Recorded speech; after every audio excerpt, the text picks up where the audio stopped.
नमस्कार दोस्तों, CGPSC dream academy में आप सभी का स्वागत है। दोस्तों, हिंदी एमसीक्यूज में आज हम आपके लिए लेकर आए हैं वर्णमाला वाले प्रश्न, जो कि परीक्षा की दृष्टि से बहुत ही महत्वपूर्ण प्रश्न है। तो इनको आप ध्यान से देखिएगा और समझिएगा। साथ ही साथ आपका वर्णमाला लगभग पूरा का पूरा इसमें रिवीजन हो जाएगा और बहुत सारी ऐसी चीजें भी आपको पता चलेंगी जो कि आपको अब तक नहीं पता होंगी। तो बहुत ही ध्यान से देखिएगा और समझिएगा, और अगर कोई भी डाउट होता है तो आप हमें कमेंट करके जरूर पूछिएगा, हम उसका आंसर जरूर करते हैं। तो देखिए, हमारा पहला प्रश्न है, निम्न में अग्रस्वर है। देखिए, ये जो चार वर्ण दिए हैं, चार नहीं मतलब तीन है, और बताना है हमें इनमें से कौन सा वर्ण है जो कि अग्रस्वर है। तो कौन सा है? तो देखिए, ऑप्शन नंबर बी इसका सही उत्तर है। ई। ई आपका अग्रस्वर है। अब देखिए, तीन प्रकार के स्वर याद रखिएगा जिह्वा के आधार पे। कौन कौन से होते हैं? अग्रस्वर, दूसरा होता है आपका मध्य स्वर, और तीसरा हो जाता है पश्च स्वर। अग्रस्वर मतलब ऐसे स्वर जिनका उच्चारण करते समय हमारी जिह्वा का अग्रभाग सक्रिय होता है, वो अग्रस्वर। ऐसे स्वर जिनका उच्चारण करते समय हमारी जिह्वा का मध्य भाग सक्रिय होगा, उसे मध्य स्वर कहेंगे। और ऐसे स्वर जिनका उच्चारण करते समय हमारी जिह्वा का पिछला भाग यानी कि पश्च भाग सक्रिय हो जाएगा, उसे पश्च स्वर कहेंगे। देखिए, इसका परिभाषा सिंपल सा है। अब क्या क्या होते हैं इनमें? तो देखिए, अग्र स्वर में आपके पांच वर्ण आते हैं। कौन कौन से? तो ये हो जाएगा आपका ई, ई, ए, और री। आप इनका उच्चारण करके देख सकते हैं, करिए अभी। ई, ई, ए, री। देखिए, इनका उच्चारण अगर आप करते समय ध्यान देंगे तो आपके जिह्वा का जो अग्रभाग है उनमें कंपन होता है। तो ये अग्रभाग सक्रिय हो रहा है इनका उच्चारण करते समय, इसलिए ये अग्रस्वर है। मध्य स्वर में केवल एक वर्ण आता है अ। देखिए, अ का जो आप उच्चारण करेंगे आपकी जिह्वा का मध्य भाग सक्रिय होता है। और पश्च स्वर, पश्च स्वर में क्या आ जाएंगे? ये आपका आ जाएगा आ, उ, उ, ओ, और औ। तो ये जो पांच वर्ण हैं ये आपके आ जाएंगे पश्च स्वर में। तो देखिए, अब इनको याद रखने के लिए मैं आपको एक ट्रिक बता देता हूँ छोटा सा, कि याद रखिएगा जितने भी आपके तीन वाले शब्द वर्ण है, तीन वाले वर्ण मतलब कि देखिए, जैसे आ में ये तीन बन रहा है, उ में भी ये तीन बन रहा है, ओ और औ में भी ये इस तरीके से तीन बन रहा है। तो जितने भी तीन वाले आपके वर्ण है वो पश्च स्वर में आते हैं, केवल अ को छोड़ के। अ आपका मध्य स्वर में आता है ना, और मध्य स्वर में केवल एक ही वर्ण है। उसके अलावा जो आपके ई, ए और री, ये आपके पांच स्वर बच गए, ये किस में आ जाएंगे? अग्र स्वर में आ जाएंगे। तो इस तरीके से आप याद रख सकते हैं कि तीन वाले जो वर्ण है वो आपके पश्च स्वर है, बाकी आपके अग्र स्वर है, और मध्य में केवल एक है अ। तो इन बातों को याद रखिएगा। चलिए, अगला प्रश्न। अगला प्रश्न है कि हिंदी में कुल वर्ण कितने होते हैं? अब देखिए, ये बहुत ही महत्वपूर्ण प्रश्न है। इसमें हम देखेंगे अलग अलग प्रकार के वर्णों की संख्या। तो देखिए, सबसे पहले इसका सही उत्तर हो जाएगा ऑप्शन नंबर ए, कुल वर्ण 52 होते हैं हिंदी में। अब कैसे कैसे होते हैं तो ये भी पता होना चाहिए आपको। तो देखिए, सबसे पहले स्वर। तो कुल 11 स्वर होते हैं, याद रखिएगा। कौन कौन से? तो अ, आ, ई, उ, री, ए, ओ, ये आपके 11 स्वर होते हैं। उसके बाद व्यंजन, कुल 35 व्यंजन होते हैं। कौन कौन से? तो देखिए, क से लेकर म तक 25 हो गए। फिर य, र, ल, व 4। उसके बाद फिर आपके श, श, स और ह। तो इस तरीके से आपके 33 व्यंजन हो जाते हैं। उसके बाद बाकी के 8 कहाँ से आए? तो देखिए, बाकी के 8 आपके यहाँ से आएंगे। सबसे पहले तो आपका अयोगवाह वर्ण। तो देखिए, दो अयोगवाह वर्ण होता है आपका। कौन कौन सा होता है? तो अम और अह। देखिए, अम और अह, इन्हें स्वरों के साथ हम नहीं गिनते हैं, ये अयोगवाह होते हैं। मतलब ये ना तो स्वर होते हैं ना ये व्यंजन होते हैं, इनके बारे में हम कभी बात करेंगे। लेकिन ये अयोगवाह वर्ण याद रखिएगा, दो। उसके बाद आपके 4 संयुक्त व्यंजन भी हो जाते हैं। अब संयुक्त व्यंजन कौन कौन से होते हैं? तो ऐसे व्यंजन जो कि एक से अधिक व्यंजनों के मेल से बनते हैं। कौन कौन से हो जाता है? तो छ, त्र, ज्ञ और स्र। ये 4 आपके संयुक्त व्यंजन हो गए। अब इसके बाद आपके दो और बच गए, तो वो आपके दो होते हैं द्विगुण व्यंजन। त्रिगुण व्यंजन मतलब कि, जैसे कि देखिए, ड और ढ, ढक्कन वाला ढ और डमरू वाला ड, ये जो दोनों वर्ण होते हैं उनके नीचे अगर हम बिंदी लगा देंगे तो ये हो जाएगा ढ़ और ढ़। तो ये दोनों आपके त्रिगुण व्यंजन। तो इस तरीके से आपके कुल ये हो जाते हैं 33, 11, 44, 2, 46, 4, 50 और 2, 52। तो इस तरीके से आपके हिंदी में कुल 52 वर्ण हो जाते हैं। तो याद रखिएगा, स्वरों की संख्या पूछेगा तो 11, व्यंजन 33, अयोगवाह 2, संयुक्त व्यंजन कितने होते हैं? 4, और द्विगुण व्यंजन होते हैं 2। ठीक है, तो इस प्रकार से आपके 52 वर्ण होते हैं हिंदी में। चलिए, अगला प्रश्न देखते हैं। आप लोगों के लिए एक जरूरी सूचना, सब इंस्पेक्टर परीक्षा और शिक्षक भर्ती परीक्षा के लिए हमारा टेस्ट सीरीज लॉन्च कर दिया गया है, जिसका समय सारणी आ चुका है। आप देख सकते हैं यहाँ पे दोनों का समय सारणी दिया गया है। तो यदि आप सब इंस्पेक्टर या शिक्षा भर्ती परीक्षा की तैयारी कर रहे हैं तो यह टेस्ट सीरीज आप लोग के लिए बहुत ही महत्वपूर्ण होने वाला है।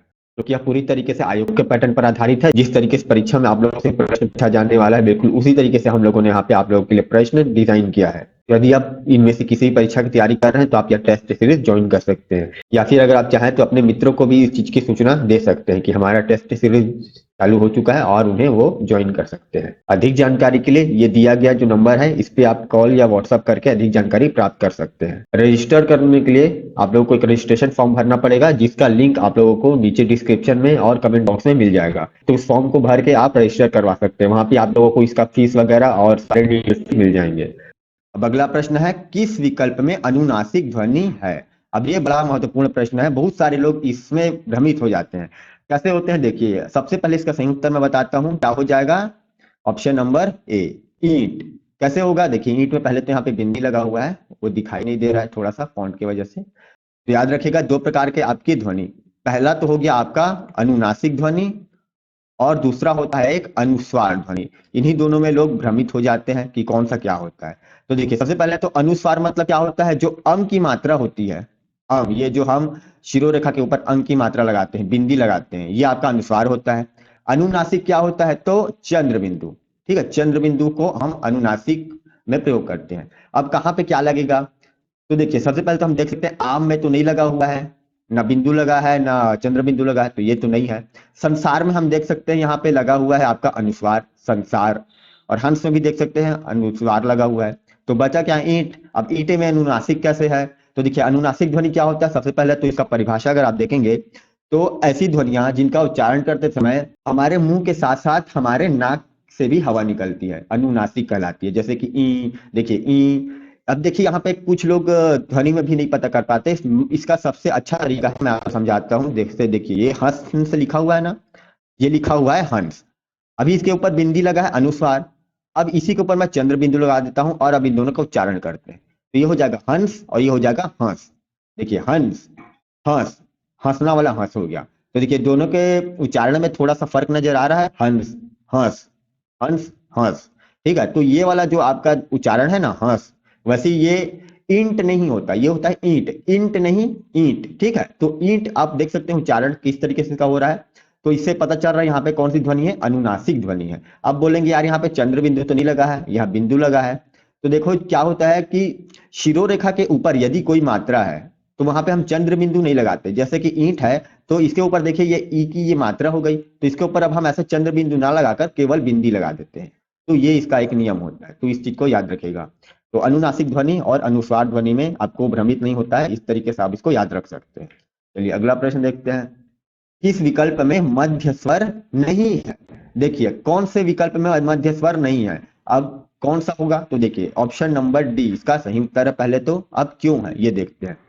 तो देखिए, मध्य स्वर कैसे नहीं है पता कर चलेगा? तो देखिए, हमें अपने पढ़ा था अभी स्वरों के प्रकार, तीन प्रकार के, अग्र स्वर, मध्य स्वर और पश्च स्वर। तो हमने देखा था मध्य स्वर केवल एक ही वर्ण आता है, अ। अब देखिए, ये चारों शब्दों में से कौन सा शब्द है जिसके उच्चारण में अ स्वर नहीं आ रहा है? तो देखिए, कमल, कमल में अ आ रहा है ना। देखिए, क में भी अ आ रहा है, म में भी अ आ रहा है, ल में भी अ आ रहा है। ठीक है, याद रखिएगा, किसी भी व्यंजन का उच्चारण हम बिना स्वर के नहीं कर सकते, उसमें अ का उच्चारण होता ही होता है। तो ये हो गया आपका, अ का उच्चारण इसमें हो रहा है, तो ये मध्य स्वर है, तो ये वाला ऑप्शन तो नहीं होगा। मनोज, मनोज में भी देखिए म और ज में अ आ रहा है। आज में भी देखिए ज में अ आ रहा है। मोनिका, मोनिका में देखिए अ का उच्चारण नहीं हो रहा है, इसमें ओ का उच्चारण हो रहा है। मोनिका ई की मात्रा है और आ की मात्रा है, अ नहीं है कहीं भी, तो ये आपका सही उत्तर हो जाएगा। ऑप्शन नंबर डी, मोनिका में मध्य स्वर का उच्चारण नहीं हो रहा। चलिए अगला प्रश्न, निम्न में से स्पर्श व्यंजन है? देखिए, स्पर्श व्यंजन कौन सा है? तो सबसे पहले ऑप्शन नंबर ए इसका सही उत्तर हो जाएगा। अब कैसे है तो याद रखिएगा, स्पर्श व्यंजन क्या होते हैं? तो ऐसे व्यंजन जिनका उच्चारण करते समय जो फेफड़ों से निकलने वाली हवा है वो स्वर यंत्रियों का स्पर्श करते हुए निकलती है, किसी न किसी स्वर यंत्रियों का स्पर्श करती है। ठीक है, जैसे कि आपका जीव हो गया, आपका कंठ हो गया, आपका तालु हो गया, इस सबको स्पर्श करते हुए निकलता है, तो उसे स्पर्श व्यंजन कहते हैं। अब कौन कौन से व्यंजन इसमें आ जाते हैं तो याद रखिएगा, क ख ग घ ड़, च छ ज झ ञ, ट ठ ड ढ ड़, त थ द ध न और प फ ब भ म। ये जो आपके पूरे 25 व्यंजन होते हैं, मैं लिख देता हूं पूरा। तो देखिए, क ख ग घ ङ, च छ ज झ ञ, ट ठ ड ढ ड़, त थ द ध न, प फ ब भ म, ये कुल 25 जो वर्ण होते हैं ये आपके स्पर्श व्यंजन होते हैं। याद रखिएगा, क से लेके प वर्ग तक ये 25 व्यंजन होते हैं। तो देखिए अब इनमें से य तो ये इसमें नहीं है, ह भी नहीं है और त्र भी नहीं है। ये जो य है ये आपका अंतस्थ व्यंजन कहलाता है। जो ह है ये आपका संघर्षी व्यंजन कहलाता है, संघर्षी या इसे ऊष्म व्यंजन भी कहते हैं, याद रखिएगा। और जो त्र है ये आपका संयुक्त व्यंजन है। तो आपका म क्या है, स्पर्श व्यंजन है, यहाँ पे आप देख सकते हैं। ठीक है, तो इनको याद रखिएगा। 25 स्पर्श व्यंजन होते हैं, इनकी संख्या भी कभी कभी पूछ देता है, तो कितने स्पर्श व्यंजन है, तो 25 स्पर्श व्यंजन होते हैं। ठीक, चलिए अगला प्रश्न। निम्नलिखित में से अयोगवाह है। तो देखिए अयोगवाह कौन कौन से हैं, तो अभी अभी मैंने आपको बताया था कि अयोगवाह वर्ण दो होते हैं। एक तो होता है अम और दूसरा होता है अह। तो अम और अह ये दो आपके अयोगवाह वर्ण होते हैं। अब देखिए इसमें से कौन सा होगा, तो ऑप्शन नंबर ए आपका सही उत्तर हो जाएगा, विसर्ग। देखिए ये जो अह है, तो देखिए ये जो अह में ये जो मात्रा होता है इसे विसर्ग बोलते हैं, याद रखिएगा। इसे बोलते हैं विसर्ग, और अंग की मात्रा को बोलते हैं अनुस्वार। ठीक, तो ये बात भी आप याद रखिएगा। चलिए अगला प्रश्न।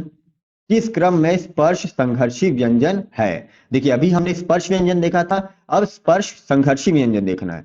तो याद रखिएगा कि क ख ग घ अंग के बाद हमने पढ़ा था च छ ज झ और इय। तो ये जो आपका च वर्ग होता है, च छ ज झ इय, ये आपका स्पर्श संघर्षी व्यंजन कहलाता है। क्यों, क्योंकि ये स्पर्श व्यंजन तो है ही, साथ ये संघर्षी भी है। तो इसमें स्पर्श भी है और संघर्षी भी है, इसलिए स्पर्श संघर्षी व्यंजन। देखिए स्पर्श व्यंजन तो मैंने आपको बता दिया था। संघर्षी व्यंजन क्या होता है, तो देखिए ऐसा व्यंजन जिसके उच्चारण करते समय क्या होता है कि हमारे जो मुख के उच्चारण अवयव है वो एक दूसरे के बहुत ही निकट आ जाते हैं। तो उससे क्या होता है कि जो आपकी प्राण वायु है वो आपकी वायु इसमें निकलने के लिए उसको काफी संघर्ष करना पड़ता है। जैसे मान लीजिए अगर आपको एक पाइप में से गुजरना है, तो अगर पाइप चौड़ा है तो आप आसानी से उसमें से निकल जाओगे, लेकिन अगर बहुत पतला पाइप है आपको उसमें से निकलना है तो काफी संघर्ष करते हुए निकलना पड़ेगा। उसी तरीके से ये वायु के साथ भी होता है। तो क्या होता है कि मुख्य अवयव जब पास पास आ जाते हैं तो उनमें वायु एक संघर्ष करते हुए निकलती है, इसलिए इन्हें संघर्षी व्यंजन कहते हैं। तो जो च छ ज झ य होते हैं ये आपका स्पर्श व्यंजन और संघर्षी व्यंजन दोनों होते हैं, इसलिए स्पर्श संघर्षी बोलते हैं। तो इसमें से कौन सा हो जाएगा, ऑप्शन नंबर ए छ आपका सही उत्तर हो जाएगा। चलिए अगला प्रश्न, आठवां। निम्न में से अवृतमुखी स्वर है। देखिए अवृतमुखी स्वर कौन सा है, तो इसका सही उत्तर कौन सा हो जाएगा, ऑप्शन नंबर सी आ आपका अवृतमुखी स्वर है। देखिए याद रखिएगा मुख के आकार के आधार पर दो प्रकार के स्वर होते हैं। एक होता है वृतमुखी, ठीक है, वृतमुखी या वृत्तमुखी भी लिखते हैं इसे, और दूसरा होता है अवृतमुखी।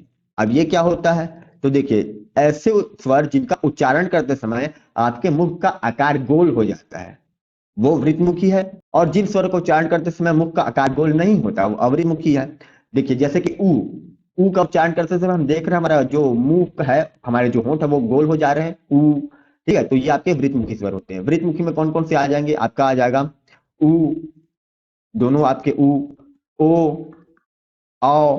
ठीक है, ये किसमें आ गए आपके वृत्तमुखी में। अवृतमुखी में कौन से हो जाएंगे, आ, ई और री। ठीक है, सारे आ गए, आ ई उ री और ओ औ। तो इस तरीके से आप देख सकते हैं जो यहाँ पे आ है, आ क्या है आपका अवृतमुखी। आ में देख सकते हैं आपका मुख गोल नहीं होता, आ में आपका मुख फैलता है। ठीक, उसको गोल मत बोलना। ऊ में गोल होता है, ओ में गोल हो रहा है, औ में गोल हो रहा है। ठीक है, चलिए अगला प्रश्न। निम्न में से कौन सा घोष वर्ण है। देखिए अब घोष वर्ण क्या होता है, तो घोषत्व के आधार पर भी याद रखिएगा दो प्रकार के वर्ण होते हैं, एक होता है घोष वर्ण और दूसरा होता है आपका अघोष वर्ण। तो क्या क्या हो जाएगा, पहले इसका सही उत्तर देख लेते हैं। तो देखिए इसका सही उत्तर क्या हो जाएगा, तो ऑप्शन नंबर सी म आपका घोष वर्ण है। कैसे पता चला, तो देखिए मैं आपको पहले तो पूरा का पूरा बता देता हूँ यहाँ पे। तो देखिए यहाँ पे आप देख सकते हैं घोष वर्ण। घोष वर्ण क्या होता है, तो देखिए याद रखिएगा ऐसे वर्ण जिनका उच्चारण करते समय हमारे स्वर तंत्रियों में कंपन होता है उन्हें बोलते हैं घोष वर्ण, और जिन वर्णों का उच्चारण करते समय हमारे स्वर तंत्रियों में कंपन नहीं होता उसे अघोष वर्ण कहते हैं। तो घोष वर्ण में क्या क्या आएगा, पहले तो आपके सभी के सभी स्वर जितने 11 स्वर हैं पूरे, वो सारे 11 स्वर आएंगे घोष वर्ण में। इसके अलावा आपका हर वर्ग का तृतीय चतुर्थ और पंचम वर्ण, ये जो तृतीय चतुर्थ और पंचम वर्ण है ये आपका किस में आ जाएगा, घोष वर्ण में आ जाएगा। इसके अलावा जो आपकी ये जो अंतस्थ व्यंजन होते हैं ये और ऊष्म व्यंजन होते हैं चार, जिसमें से ह जो ह है वो भी आपका किस में आ जाएगा, घोष वर्ण में हो जाएगा। तो याद रखिएगा सभी के सभी स्वर घोष वर्ण होते हैं। उसके अलावा जो व्यंजन है, तो व्यंजन में हर वर्ग का तृतीय, चतुर्थ और पंचम वर्ण घोष वर्ण होता है। इसके अलावा अंतस्थ व्यंजन घोष वर्ण होते हैं, और ऊष्म व्यंजन का ह जो है वो आपका घोष वर्ण होता है। तो इसका विपरीत हो जाता है अघोष वर्ण। अघोष वर्ण कौन कौन से हो जाएंगे? देखिए, व्यंजन के हर वर्ग का प्रथम और द्वितीय वर्ग जो है वो आपका क्या होता है? अघोष वर्ण होता है। उसके अलावा ऊष्म व्यंजन में ह तो घोष होता है, उसके अलावा बच गया आपका श, श और स। ये तीन आपके ऊष्म व्यंजन है। तो देखिए, कभी कभी अघोष वर्ण की संख्या कितनी है ऐसा भी पूछ देता है, तो याद रखिएगा 13 आपके अघोष वर्ण है। देखिए, इधर 5 और ये इधर 5, 10 10 और ये आपके 3, 13।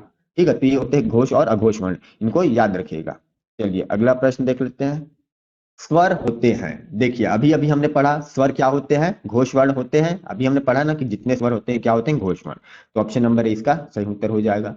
अगला प्रश्न है कि वर्णमाला कहते हैं, वर्णमाला किसे कहते हैं? शब्द के समूह को कहते हैं, वर्णों के संकलन को कहते हैं, शब्द गणना को कहते हैं, या वर्णों के व्यवस्थित समूह को कहते हैं? तो क्या हो जाएगा? ऑप्शन नंबर डी सही उत्तर है। वर्णों के व्यवस्थित समूह को वर्णमाला कहते हैं। ये गलत हो गया, यहाँ पे घोष लिखा हुआ है। ठीक है, ऑप्शन नंबर डी इसका सही उत्तर है। कैसे है? तो देखिए, अभी हमने वर्णों के बारे में पढ़ते हैं कि बहुत सारे वर्ण होते हैं, अ, क, ख, ग, घ, आ, उ, ई, री, श, स। तो इन सभी को हम लोग क्या करते हैं, जब हम पढ़ते हैं तो अलग अलग तरीके से पढ़ते हैं। हमने क्या किया है, हमने स्वरों को एक जगह एकत्र कर लिया है, हमने व्यंजनों को एक जगह एकत्र करके रख लिया है। व्यंजनों में भी हम स्पर्श व्यंजन को एक साथ रखते हैं, फिर संयुक्त व्यंजन को हम अलग रखते हैं, फिर ऊष्म व्यंजन को हम अलग रखते हैं, अंतस्थ व्यंजन को हम अलग रखते हैं। तो इस तरीके से हम क्या कर रहे हैं, जो वर्ण है हमारे बहुत प्रकार के, उन सभी वर्णों को हम व्यवस्थित कर रहे हैं समूह के रूप में। अलग अलग समूह बना दिया, स्वरों का समूह, फिर व्यंजन का समूह, और उन्हें व्यवस्थित करके रख दिया। तो अब इस व्यवस्थित समूह को हम क्या बोलते हैं? वर्णमाला कहते हैं। याद रखिएगा, इन वर्णों के इन व्यवस्थित समूह को हम वर्णमाला कहते हैं। चलिए अगला प्रश्न 12वां है, निम्न में से अल्प प्राण वर्ण कौन सा है? अब देखिए, अल्प प्राण वर्ण कौन सा है? सबसे पहले इसका संयुक्त मैं बताता हूं, तो ये हो जाएगा आपका ऑप्शन नंबर बी, क और ग। अल्प प्राण व्यंजन है। अब ये क्या होता है? तो याद रखिएगा, प्राणत्व के आधार पर दो प्रकार के व्यंजन होते हैं आपके। पहला होता है अल्प प्राण और दूसरा होता है महाप्राण। ठीक है, अल्प प्राण व्यंजन और महाप्राण व्यंजन। अब ये क्या होता है? तो देखिए, प्राण शब्द से याद रखिएगा वायु। जिन व्यंजनों का उच्चारण करते समय हमारे मुख से कम हवा निकलती है उसे अल्प प्राण कहते हैं, अल्प का अर्थ कम होता है। और जिन व्यंजनों का उच्चारण करते समय हमारे मुख से अधिक हवा निकलती है उसे महाप्राण कहते हैं। तो इनमें कौन कौन से वर्ण आ जाते हैं? तो याद रखिएगा कि हर एक वर्ग का पहला, तीसरा और पांचवा, हर वर्ग का पहला, तीसरा और पांचवा वर्ण आपका अल्प प्राण होता है, और हर वर्ग का दूसरा और चौथा जो वर्ण होता है वो आपका महाप्राण होता है। तो देखिए, जैसे मैं पहला वर्ग ले लूं, तो पहला वर्ग आपका हो गया क वर्ग, तो क, ख, ग, घ और अंग। तो अब देखिए, इसमें से जो पहला, तीसरा और पांचवा, ये तीनों आपके अल्प प्राण हो जाएंगे, और दूसरा और पांचवा ये दो आपके क्या हो जाएंगे? महाप्राण हो जाएंगे। ठीक है, तो यहाँ पे हम देख सकते हैं क और ग। देखिए, क और ग ये दोनों क्या हैं आपके? ये आपके अल्प प्राण व्यंजन है, तो इसलिए ये अल्प प्राण कौन से हैं? क और ग है। देखिए, थ और ध क्यों नहीं है? क्योंकि देखिए त थ, देखिए थ किस में आ रहा है? दूसरे नंबर में आ रहा है, त थ द ध। तो अभी हमने पढ़ा कि दूसरा और चौथा व्यंजन क्या हो जाता है? महाप्राण। तो ये तो महाप्राण व्यंजन है। उसी तरीके से ये भी प फ, देखिए फ आपका दूसरे नंबर का है, प फ ब भ, देखिए ये आपका चौथे नंबर का है। तो ये दोनों आपके महाप्राण है, ये दोनों भी महाप्राण है। क और ग क्या है? अल्पप्राण है। चलिए, तो अगला प्रश्न, क, ग, ज और फ ध्वनियां किसकी है? देखिए, सबसे पहले तो यहाँ पे नुक्ता लगेगा, ये जो आपका बिंदी लगता है इस तरीके से नीचे में वर्णों के, इसे हम नुक्ता बोलते हैं। तो क, ग, ज और फ, ये जो ध्वनियां है ये किसकी है? संस्कृत की है, अरबी फारसी की है, अंग्रेजी की है, या दक्षिण भारत की? तो देखिए, ऑप्शन नंबर बी आपका सही उत्तर हो जाएगा। याद रखिएगा, ये जितने भी नुक्ता वाले आपके शब्द होते हैं ये आपके अरबी फारसी के होते हैं। ठीक, चलिए अगला प्रश्न, ज्ञ वर्ण किन वर्णों के संयोग से बना है? देखिए, ज्ञ वर्ण क्या है? हमने पढ़ा था एक संयुक्त व्यंजन है, एक से अधिक व्यंजनों के मेल से बना है। तो अब बताना है कि इनमें से कौन से व्यंजनों के मेल से बना है। तो ऑप्शन नंबर बी आपका सही उत्तर हो जाएगा, स्वर रहित ज और इ से बना है। याद रखिएगा, चार प्रकार के आपके संयुक्त व्यंजन, मैं यहाँ पे चारों को लिख देता हूं, और उनका किसके मेल से बना है वो भी लिख देता हूं। तो देखिए, पहला होता है आपका छ, त्र, ज्ञ और स्र। 4 हमारे संयुक्त व्यंजन हो गए। अब देखिए याद रखिएगा जो छ है वो स्वर रहित क और श से मिलकर बनता है। छत्र, ये क्या है त्र, तो जो त्र है वो आपका स्वर रहित त और र से मिलके बनता है। जो ज्ञ है वो स्वर रहित ज और य से मिलके बनता है। जो स्र है वो स्वर रहित श और र से मिलके बनता है। तो इन चीजों को आप याद रखिएगा। आप चाहे तो स्क्रीनशॉट वगैरह लेके रख सकते हैं या फिर कॉपी में आप नोट्स बना सकते हैं, मैं जो भी कुछ पढ़ाता हूँ। ठीक है, तो देखिए यहाँ पे ज्ञ किससे बना है, तो स्वर रहित ज और य से बना है, तो इसका सही उत्तर हो जाएगा ऑप्शन नंबर बी। देखिए कई लोग यहाँ गलती क्या करते हैं, ध्यान रखिएगा, लोग ये हलंत को ध्यान में नहीं देते हैं, याद रखिएगा, लोग इसको सही कर देते हैं कभी कभी।